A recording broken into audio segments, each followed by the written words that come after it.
Arjun is in a miserable position. That is not the position of Arjun, the person. That is the situation of entire mankind. That is the conflict that we all face daily, every day. So, first of all, it is not about Arjun and Krishna. It is not about two persons. Arjun and Krishna are both within us. Krishna is not standing in front of Arjun. Krishna is the heart of Arjun.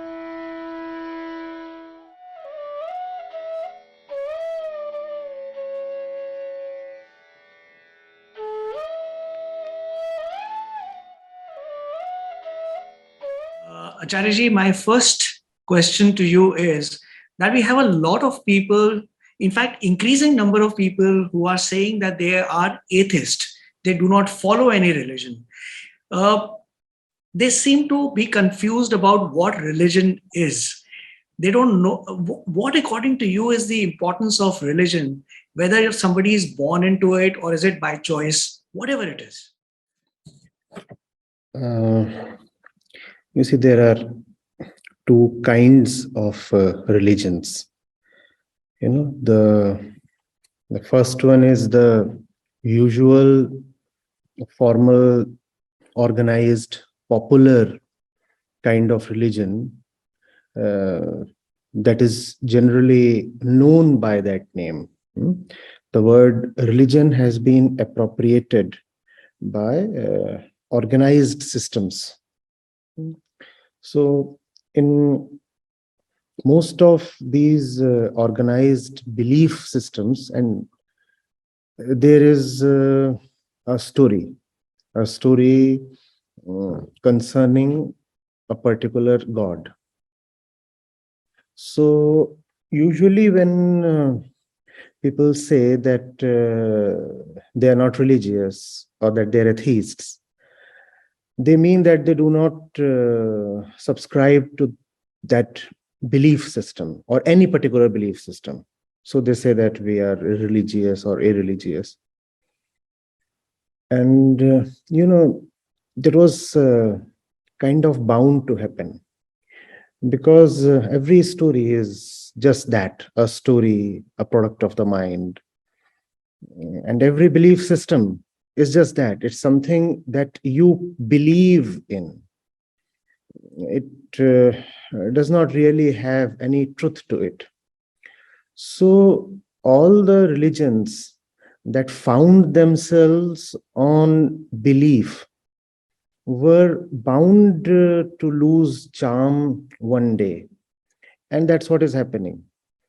Since the advent of science, and right from the day Newton showed the universe to be deterministic, and then you had Nietzsche, who declared God is dead, and you have today's age when people can be cloned, and man is fighting death and disease and all the divine rights of the gods are being usurped by man. There actually remains no need to belong to a belief system, because the beliefs themselves are being very openly shown to be false. So that kind of atheism was waiting to dominate thought and society, and that's what is happening. If you can't tell this generation, a well-educated youngster, some fairy tale, some cock and bull story about one supreme figure sitting somewhere high up in the skies, and on his whim one day he decides to create the universe, and the universe he creates through this and that means he picks up some soil, picks up a bone, and chants some verses or mantras or special words, and does this and does that. It all sounds so juvenile. People won't really take it seriously. So that kind of atheism was not only waiting to dislodge the conventional kind of religion, but I also think that it is very much all right that is happening.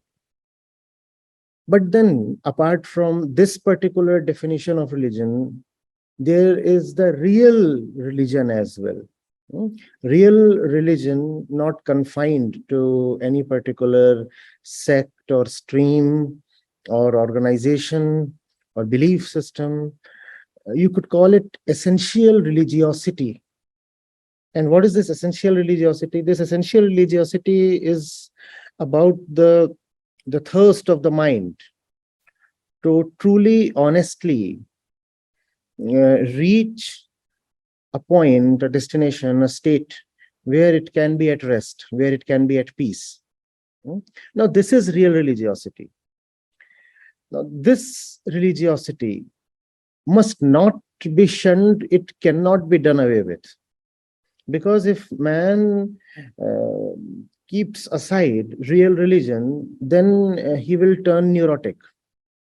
Because religion is not something that you take upon yourself. Religion is one's fundamental crying inner need. It's like thirst of the body.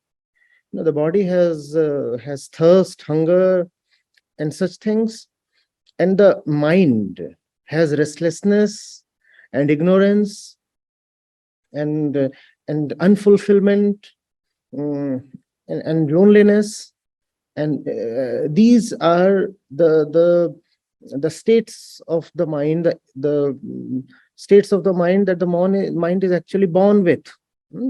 We take birth with these things. There is fear inside, there is loneliness inside, there is ignorance, and there are a lot of animalistic tendencies that we are born with. So these are there, and therefore man needs true religion.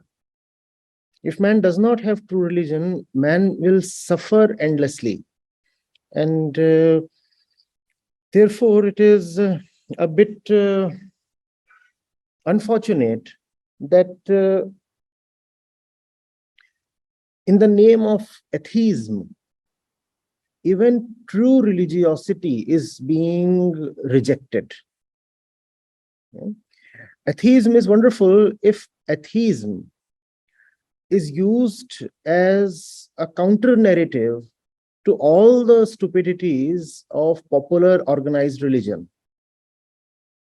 In that sense, a lot of great saints were actually atheists. A lot of religious reformers were actually atheists because they did not subscribe to the prevailing notion of godhood. And the prevailing notions of godhood, you would agree, have been very rotten at many points in history, at many places on the earth. And that's why there has been a need for religious reform. And when we have had those reformers, we have been grateful to them. So that kind of atheism is all right. But I become a bit nervous when I see people discounting even core spirituality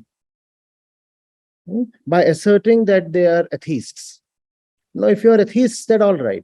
See, you may not want to have a God, and that is all right.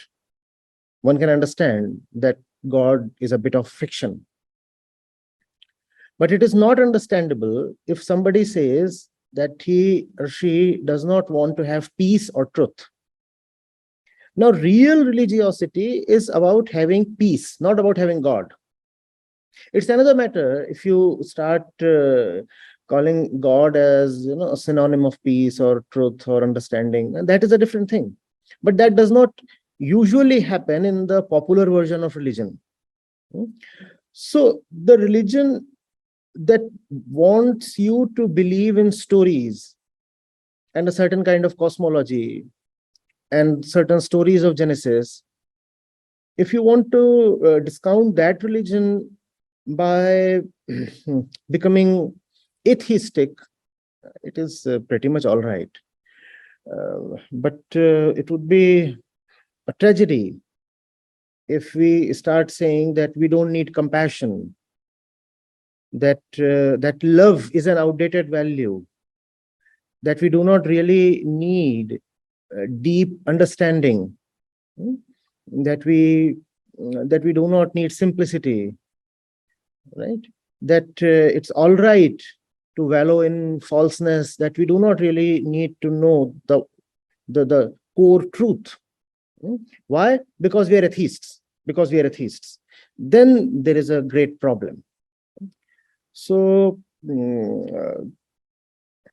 if the trend away from religion, which we are witnessing in America, in Europe, in Japan, even in countries like ours, if the trend away from popular religion results in a cleansing of religion, results in people moving away from religion towards spirituality, then it's a welcome thing, actually. It's a welcome thing, because we do not want superstition in the name of religion, do we? We do not want strife in the name of religion. And we very well know that a lot that goes by the name of religion is truly rotten. We do not want all that. So if people are dispensing with all that, people are dropping all that, and by dropping all that, they turn truly religious or spiritual, then it's a welcome thing. On the contrary, if someone says, I'm atheistic and I do not believe in Bhagwan or Ishwar, and therefore I am refusing to read the Gita even, or I am keeping Vedanta aside, I do not want to go into the philosophy of the Upanishads, then it's a scary thing, very scary thing. You see, that has been, if I may continue and add to this, you see, that has been the intended relationship between religion and spirituality. Religion is the outer case. Religion is the shell within which the core, the kernel of spirituality is enclosed. So people were taught to be religious so that they could be spiritual. But Maya is so wonderful that religion, instead of becoming a gateway to spirituality, became a barrier against true spirituality. So therefore, when religion is challenged, or when religion is dropped or discarded, sometimes I take it as something auspicious. It's good that people are discounting the usual kind of religion. But if along with religion, spirituality too becomes something abhorrible, something that can be avoided, and something that is taken as outdated and repugnant, then we have a great problem. We cannot throw the baby away with the bathwater.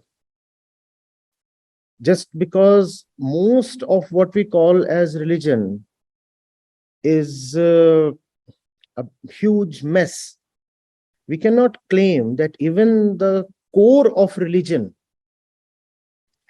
is something we can do without. No, we cannot do without that. Man is a religious animal. We cannot live without true religion. Equally, if we have bad religion, it will not let us live. So it's a tightrope walk, and we have to be very, very careful and attentive in negotiating it.